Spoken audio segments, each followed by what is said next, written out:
Amigos televidentes, ¿cómo están? Buenas noches, bienvenidos en este martes 19 de marzo a nuestra emisión estelar de Noticias 7. Los invitamos para que nos sigan a través de nuestras plataformas, eltelégrafo.com.es, ecuadortv.es. Además, el dial de Pública FM ya está activado junto a ustedes y por nuestras redes sociales. Ahora en sus pantallas podrán ver el código QR, mediante el cual podrán descargar información. Los invitamos a hacerlo, escaneen el código QR para que puedan acceder a información actualizada y verificada que tiene para ustedes el telégrafo digital. Acá arrancamos con nuestra oferta informativa.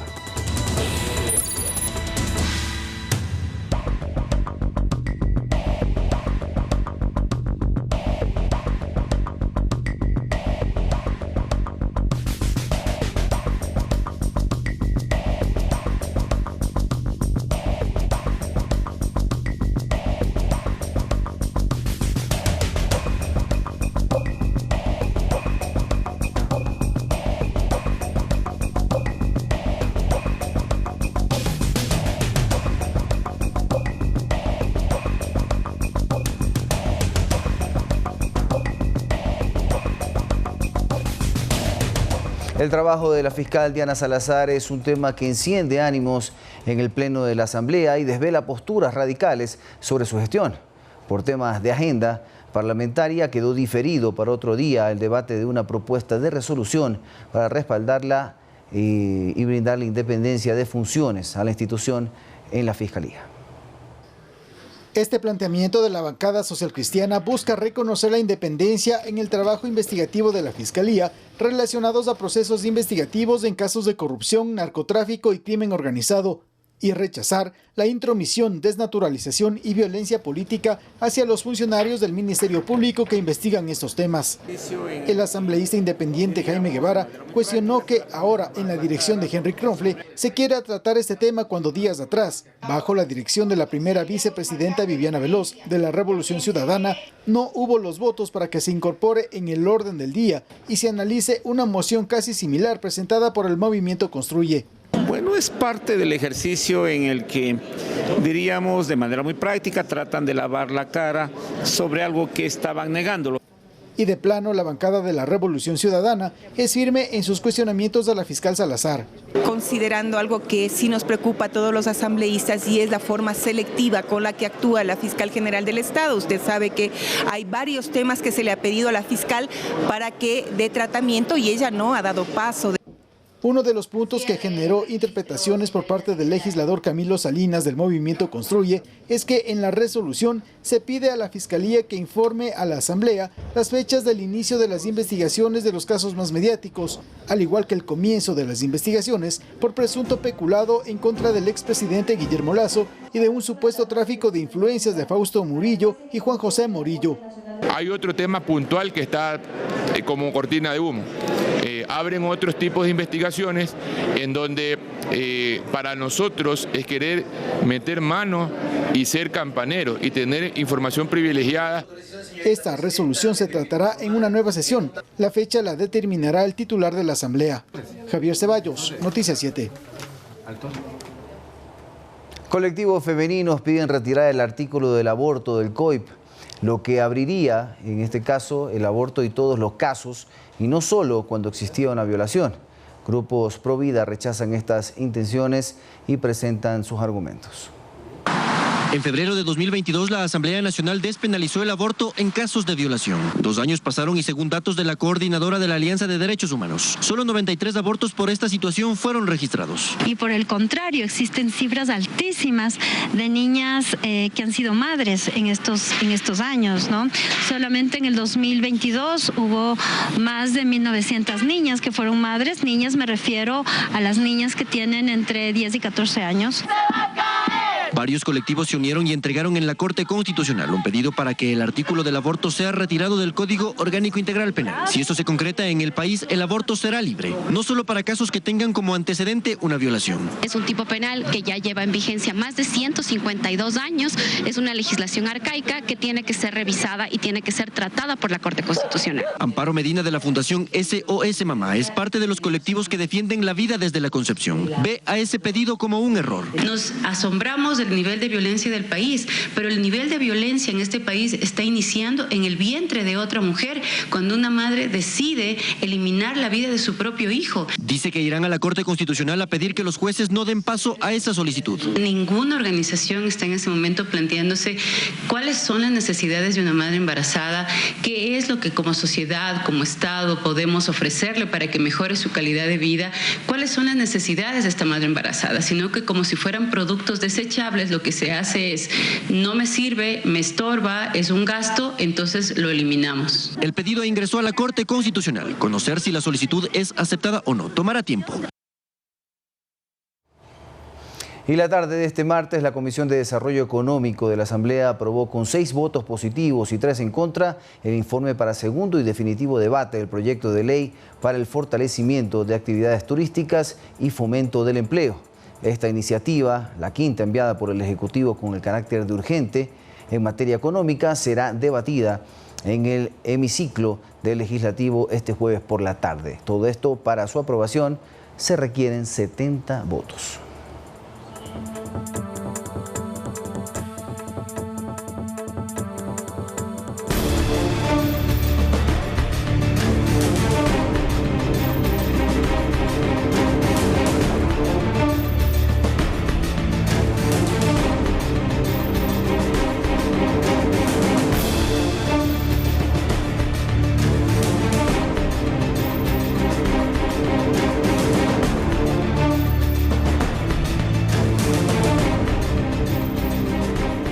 Leandro Norero se creía el director de la cárcel de Cotopaxi.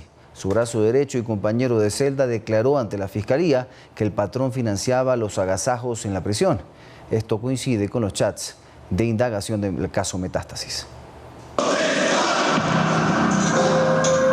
Nicolás Marcelo L. se perfila como otra pieza clave en el engranaje criminal liderado por Leandro Norero.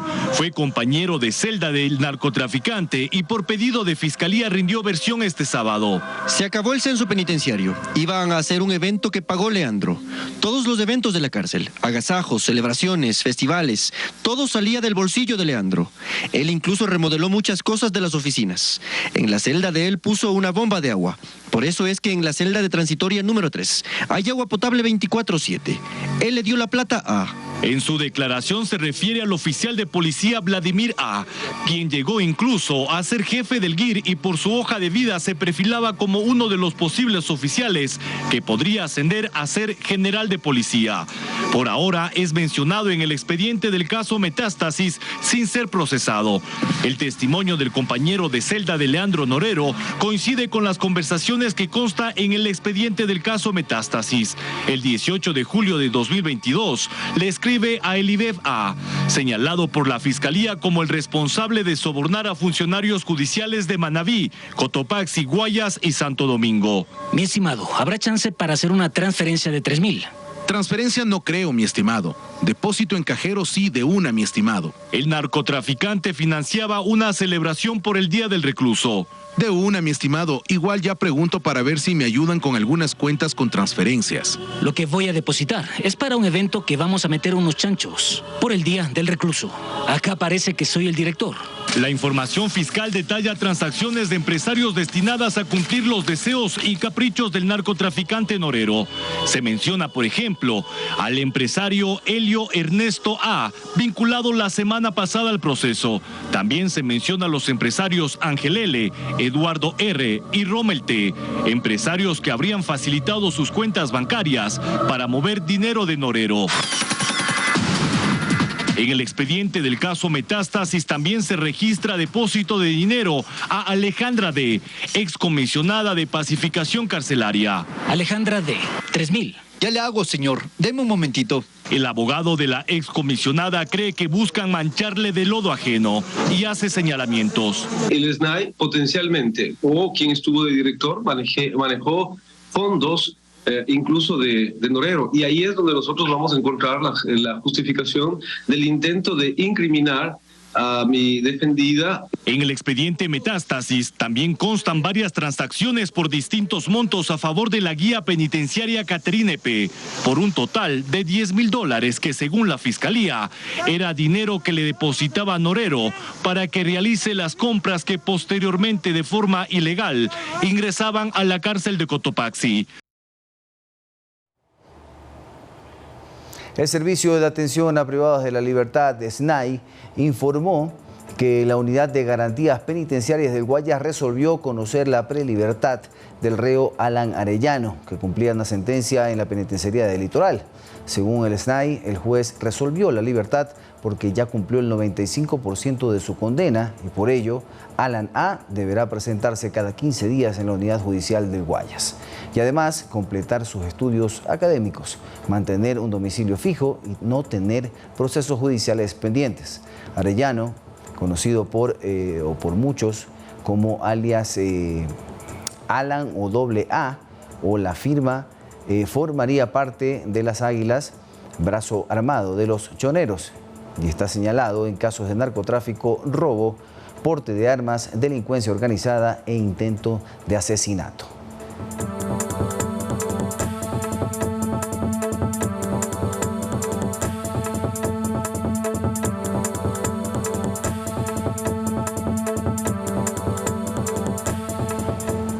Y la cárcel de mujeres en Chillogallo fue intervenida por más de 90 policías y militares. Se incautaron celulares y otros artículos prohibidos.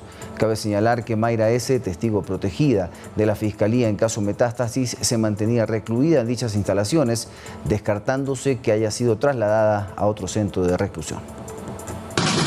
Desde las 5 de la mañana de este martes, cerca de 90 efectivos policiales y un gran contingente de uniformados de las Fuerzas Armadas ingresaron al centro de detención para mujeres ubicado en Chillogallo, sur de Quito. Este trabajo forma parte de las incursiones a nivel nacional con el fin de controlar las cárceles del país. Tenemos 5 pabellones y hemos revisado absolutamente todas las celdas, respetando el debido proceso y algo que es muy importante, sin direccionarnos hacia ninguna. Según datos oficiales, el centro alberga a 59 PPLs de género femenino, 40 niños menores de 10 años, 9 PPLs embarazadas, 3 personas implicadas en el caso Metástasis y una testigo protegida. Datos oficiales proporcionados señalan que la testigo protegida Mayra S., implicada en el caso Metástasis, permanece en el centro de detención de Chillogallo. Hemos realizado la revisión e inspección y las operaciones CAMEX al interior de cada una de las celdas. No hemos tenido ningún direccionamiento, a todas se las ha tratado por igual y obviamente respetando los derechos humanos en cada una de las PPLs. Desde tempranas horas de la mañana, tanto efectivos policiales como de las Fuerzas Armadas revisaron cada una de las celdas en busca de algún elemento que podría ser nocivo y ponga en riesgo a la actividad dentro del centro carcelario. El trabajo fue minucioso por parte de los efectivos, quienes en primera instancia decomisaron objetos no permitidos en el centro de privación de libertad. Hemos encontrado teléfonos celulares, equipos electrónicos que no están autorizados para que tengan cada una de sus celdas y obviamente armas blancas, mas no hemos encontrado armas de fuego. Los trabajadores del centro carcelario ubicado en el sur de Quito señalaron que los tomó por sorpresa la incursión de los uniformados. La alimentación para los niños y niñas, que no se les puede brindar. Eso. ¿Han recibido alguna disposición de sus superiores?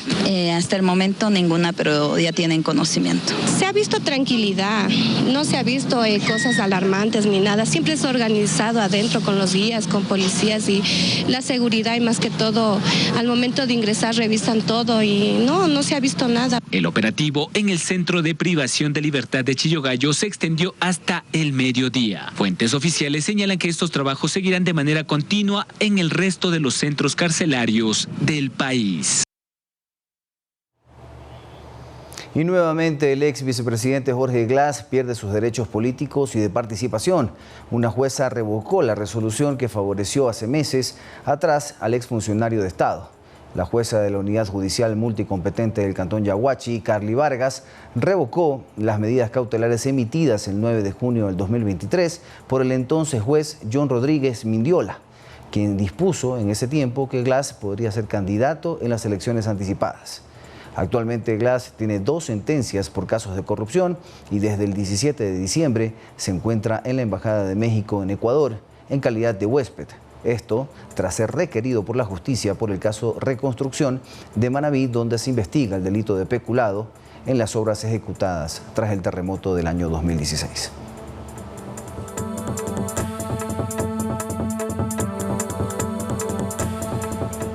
Hasta mayo prevé la Judicatura designar a nuevos jueces para la Corte Provincial del Guayas, tras ser suspendidos 7 magistrados y un secretario por estar investigados en el caso Purga. Así lo dio a conocer la vocal Solanda Goyes a Noticias 7. Se trata de los jueces que fueron aprehendidos en el denominado caso Purga, quienes además mantienen prisión preventiva.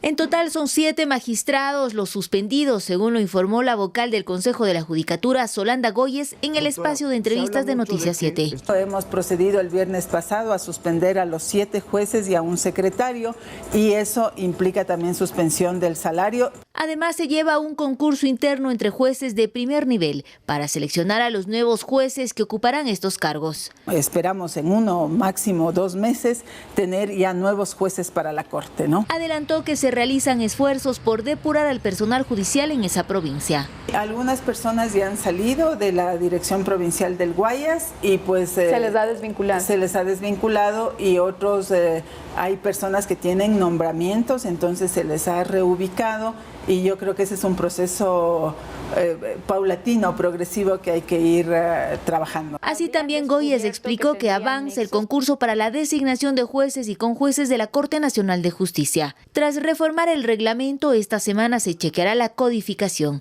y después de esto se podría iniciar con la convocatoria. Nosotros consideramos que unos 5 meses tendríamos ya el resultado del concurso. Para evitar algún tipo de conflicto de intereses y garantizar la probidad de los postulantes, se analizan opciones. Uno de los aspectos que se ha dicho es que, y es un instrumento que se usa a nivel internacional, esto no es un invento, que es la declaración de conflicto de intereses de los postulantes. El otro es el tema de las pruebas toxicológicas, el polígrafo y también el análisis de los patrimonios. Dentro de las reformas al reglamento están las impugnaciones ciudadanas. Acá nosotros buscamos, y desde el inicio vamos a estar en contacto con los actores sociales, con los actores gremiales, de tal manera que sea más bien muy activa la participación social, porque eso le va a dar mayor sostén al proceso, ¿no? Concurso que inició desde cero, luego de anular el anterior proceso por presuntas irregularidades administrativas, mismo que se realizó durante la administración del expresidente de la Judicatura y hoy vinculado al caso Metástasis, Wilman Terán. Olga Velasco, Noticias 7.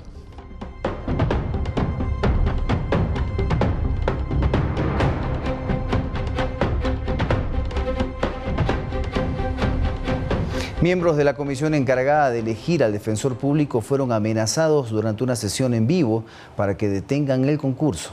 Los comisionados rechazaron estas declaraciones y solicitaron acciones a las autoridades.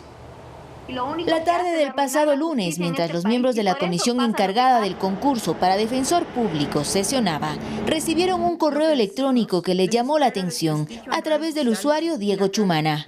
Tienen que suspender el concurso, caso contrario activaremos medios y poder político para destruirlos como a Verde Soto. Si continúan con el concurso, vamos a acabar con ustedes. Según el comunicado que dejó en shock a los comisionados, dicen tener gente con autoridad en varios poderes del Estado. Si no hacen lo que decimos, les espera desprestigio en redes sociales y la cárcel. Tenemos muchos amigos jueces y fiscales. Incluso amenazas de muerte. Comisionada Chamorro y Cadena, cuidado con las motos. Llamen a ver cómo están sus hijos antes de la sesión de hoy. Cuidado, señores comisionados. Esto generó el rechazo de los comisionados y solicitaron se denuncien los hechos ante Fiscalía. Incluso a mí hasta he pensado estos días que nos pueden secuestrar para que el concurso no avance. Están tan desesperadas las personas que quieren que se proceda a parar el concurso que ya no saben qué hacer. Es un acto cobarde que se metan con mis hijos, con mi familia, pero quiero decirles que yo no tengo miedo y voy a poner la denuncia. Es fuerte y necesito estar con mi hija. A pesar de estos mensajes intimidatorios, los comisionados decidieron seguir con la sesión y aprobaron una resolución para que el Pleno del Consejo de Participación Ciudadana y Control Social convoque a la fase de escrutinio público e impugnación ciudadana dentro del proceso para selección de defensor público.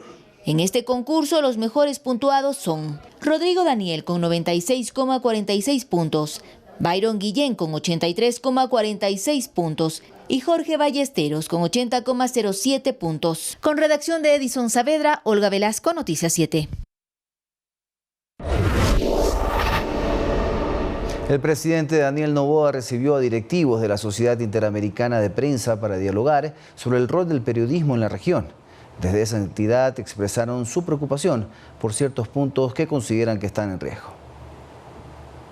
Ecuador atraviesa una crisis económica y de seguridad que afecta a todos, pero también a aquellos que salen a las calles con el objetivo de contar lo que sucede. Por eso, un grupo de integrantes de la SIP, la Sociedad Interamericana de Prensa, visitó Carondelet para tener una conversación de hora y media sobre la importancia de la libertad de prensa en estados democráticos.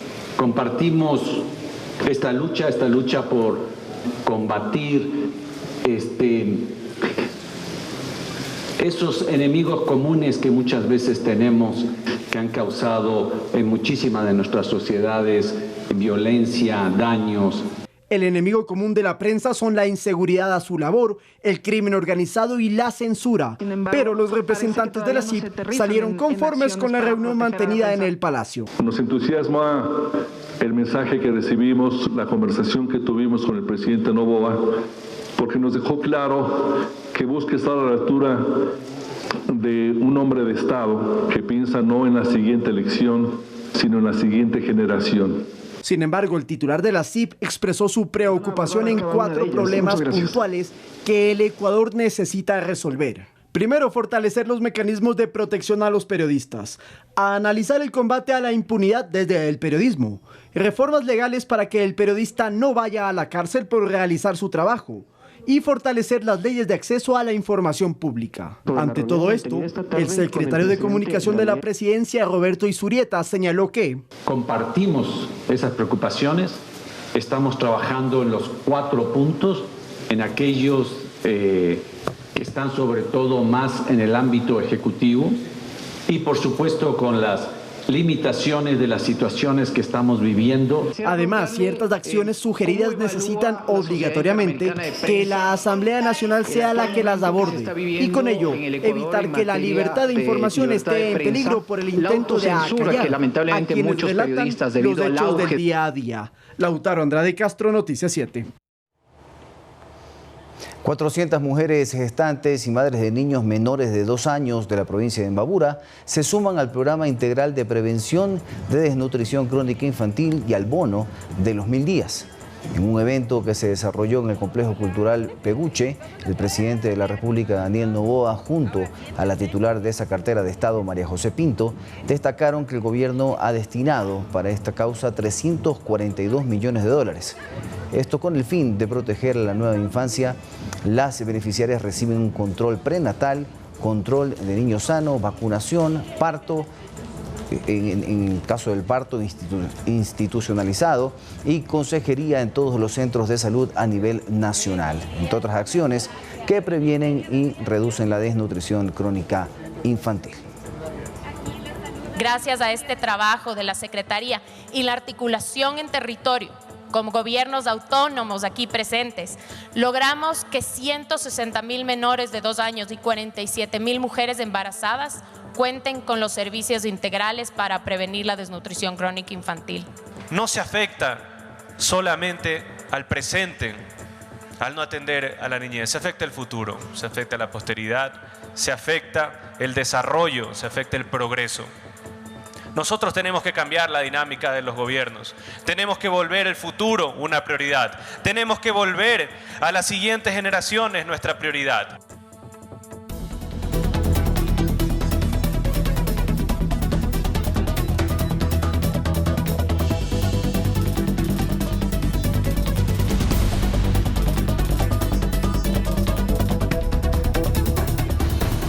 Les contamos que a última hora el Tribunal Supremo de Justicia de los Estados Unidos bloqueó la puesta en marcha de una ley en Texas que faculta a la policía para detener y deportar a migrantes ilegales. Veamos.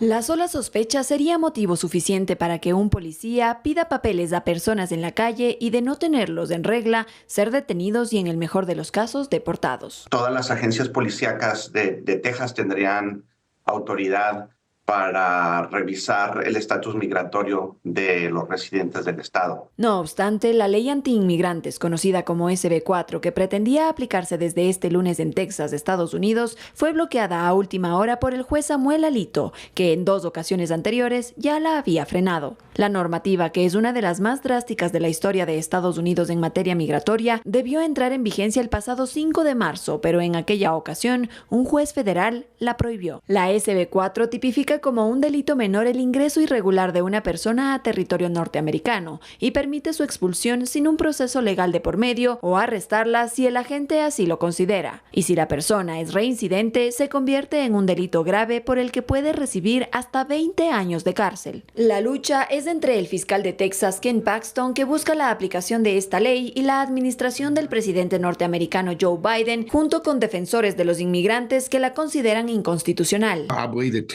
Yo creo que Texas y todos los estados tienen el absoluto derecho de proteger sus fronteras. El próximo 3 de abril habrá una nueva audiencia para determinar la legalidad o no de la normativa. Miriam Zambrano, Noticias 7. Según el Ministerio de Agricultura, el fenómeno del Niño deja un perjuicio superior a los 8.2 millones de dólares por daños en más de 7.530 hectáreas debido a las inundaciones. Varios ministerios de Estado expusieron en el Pleno del Legislativo las acciones ejecutadas durante la época invernal. Autoridades de gobierno presentaron nuevas evaluaciones de lo que hasta el momento deja el fenómeno del Niño en el país. Lo hicieron ante el Pleno del Legislativo por requerimiento de la misma Asamblea y de los legisladores de las jurisdicciones donde la lluvia causó más estragos. El ministro de Agricultura subrogante, Francisco Minuche, dio a conocer que hasta la fecha son más de 7.500 hectáreas de cultivos afectadas, 11.000 agricultores perjudicados, con un perjuicio que supera hasta el momento los 8.2 millones de dólares. Y esto va enfocado principalmente en muchos cultivos importantes en nuestro país, como es el arroz, el maíz duro, el banano, el plátano, el café, frutales como cítrico, mango. Otro ámbito donde el invierno deja estragos es en la vialidad.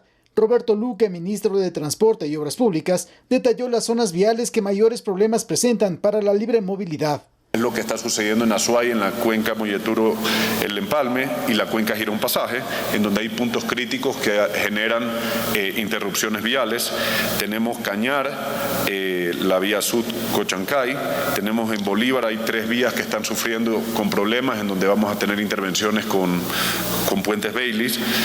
Tenemos Santo Domingo, la vía Las Mercedes, Los Bancos, y también problemas en la vía Loac Santo Domingo, que es una vía delegada a las prefecturas, pero que hemos también ayudado en cierta intervención producto de la emergencia del fenómeno del Niño. En cuanto a recursos, el ministro de Economía subrogante, Daniel Falconi, expuso que el gobierno ha pagado más de 700 millones de dólares de la deuda que dejó el gobierno anterior con los municipios, entre ellos, cuyas jurisdicciones se han visto afectadas por el fenómeno del Niño. Las provincias afectadas y los cantones que también han sido reportados por el Servicio de Gestión de Riesgos tienen una participación de 437 millones de dólares. Desde que el gobierno asumió las funciones, esos han sido los montos que se han transferido o se han entregado en compensación para liquidar las obligaciones pendientes. En este contexto, el secretario nacional de Gestión de Riesgos, Jorge Carrillo, informó que la prioridad por ahora es seguir trabajando en el equipamiento de albergues temporales en Guayas, Los Ríos y Santo Domingo de los Áchilas. A la par, se irán entregando más de 60.000 kits de asistencia humanitaria a los afectados por las inundaciones. Javier Ceballos, Noticias 7. Y hablando del clima, esta semana está previsto que aumente la intensidad de las precipitaciones en el país. Según el último reporte meteorológico del INAMI, en la provincia de Santo Domingo de los Áchilas y parte de Los Ríos se prevé que las lluvias sean de nivel muy alto, con 42 milímetros cúbicos por día, mientras que en la estribación de la cordillera occidental el nivel será de alto. En Quito y Guayaquil también se pronostican días de lluvia moderada a intensa, a diferencia del perfil costanero, donde se mantendrían días cálidos y secos. Sin embargo, por la ubicación geográfica del Ecuador, los rayos UV se mantendrán con niveles de extremadamente peligrosidad, principalmente en Pichincha, por lo que les recomendamos que eviten recibir sol de manera directa durante las mañanas, a diferencia de las tardes en las que se estima habrá precipitaciones.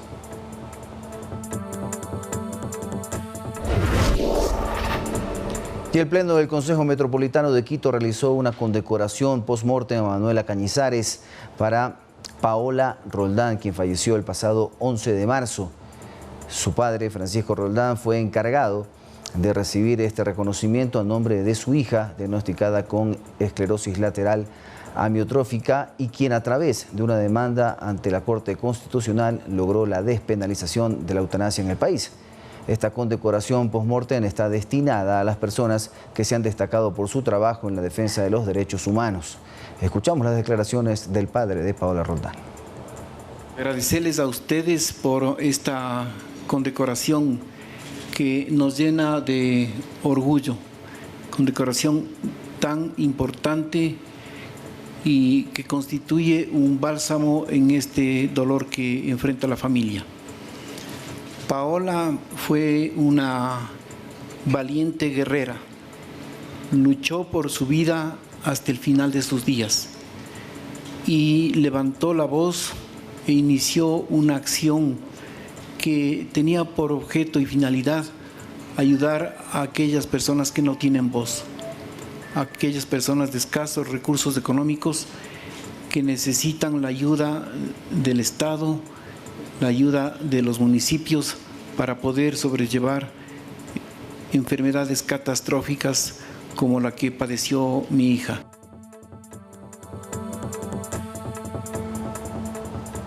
Y uno de los casos de mayor relevancia en cuanto a la lucha por los derechos laborales en el Ecuador es el de Cervecería Nacional. Desde este lunes, 2.600 ex empleados a quienes les debían sus utilidades podrán iniciar el proceso en el Ministerio de Trabajo con la entrega de documentos. Veamos. ¡Seguimos en la lucha! Hubo a quienes no les alcanzó la vida para llegar a este momento. Desde este lunes 18 de marzo comenzó el cronograma para entregar en el Ministerio del Trabajo en Guayaquil la documentación para el pago de las utilidades adeudadas a los extrabajadores de Cervecería Nacional. Y si en algo coincidieron todos los presentes, es que era justo un minuto de silencio por los 200 ex empleados que fallecieron en estos últimos 16 años, desde que por primera vez se planteó una demanda para que la compañía cancelara sus haberes. Pues para recordarlo por mucho tiempo. Estamos de fiesta, la clase obrera trabajadora ecuatoriana, en particular de los ex trabajadores de la cervecería. 51,2 millones de dólares deberá pagar Cervecería Nacional a 2.608 personas que entre 1990 y 2005 no recibieron sus utilidades. Una lucha que se inició en 2008. Este caso es uno de los de mayor relevancia en el país respecto a derechos laborales. En 2014, Cervecería Nacional impuso una acción de protección. Recién en junio del 2023, la Corte Constitucional falló a favor de los ex empleados y en marzo del 2024, el Ministerio de Trabajo se hizo cargo del proceso para ejecutar la sentencia. Hasta el último centavo de lo que depositó la empresa va a ir a los bolsillos de los extrabajadores. En el edificio del Ministerio del Trabajo en Guayaquil se recibirá entre las 9 y 18 horas 3 copias de los siguientes documentos: certificado bancario actualizado, copia de cédulas de identidad y notarizar al representante de un beneficiario de ser el caso. Ello mediante un cronograma en orden alfabético para que entre lunes y viernes todos los beneficiados culminen el procedimiento previo al pago. Mientras que los herederos de los 200 trabajadores que ya no están también podrán obtener su correspondiente a la deuda, en un caso que, insistimos, tiene tal relevancia que será motivo de estudio en la academia, según lo anunció el procurador común Gabriel Segovia. Lautaro Andrade Castro, Noticias 7. Les contamos que el sumo pontífice de la Iglesia Católica, el Papa Francisco I, podría visitar Ecuador en septiembre del 2024. Esto según indicó el presidente de la Asamblea Nacional, Henry Kronfle. La segunda visita de Jorge Bergoglio al país, en calidad de máxima autoridad de la Iglesia, sería entre el 8 y el 15 de septiembre, como parte del Congreso Eucarístico Internacional que se realizará acá en la capital de la República. Sin embargo, el arribo del Papa dependerá exclusivamente de su estado de salud. Si bien los médicos avalan el viaje, va a depender mucho de la situación en aquel momento. Y si es avalado, pues el Papa Francisco vendría a la clausura. De lo contrario, enviaría un delegado, según lo que ha indicado y ha podido conocer el Telégrafo Digital.